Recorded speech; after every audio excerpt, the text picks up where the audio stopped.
potreba MHD v Prešove? S narastajúcim počtom obyvateľov, ktorý prekročil hranicu 20 000, bolo jasné, že Prešov potrebuje MHD. Ľudia z okolitých dedín dochádzali do tovární a len málo kto si mohol dovoliť auto. Autobusy mali byť riešením lacné, dostupné a hlavne pohodlné. No kto by čakal, že práve toto rozhodnutie ovplyvní životy tisícok Prešovčanov na dlhé roky dopredu? Ak ťa toto video zaujalo, utekaj na Instagramový profil DPMP Foto. Ide o veľkú komunitu nadšencov, do ktorej sa môžeš pridať aj ty.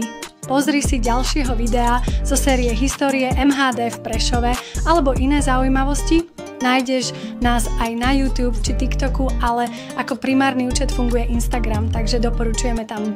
Budeme radi, ak nám aj pomôžeš a radi uvítame vás všetkých, dievčatá aj chalanov. Zatiaľ sa majte.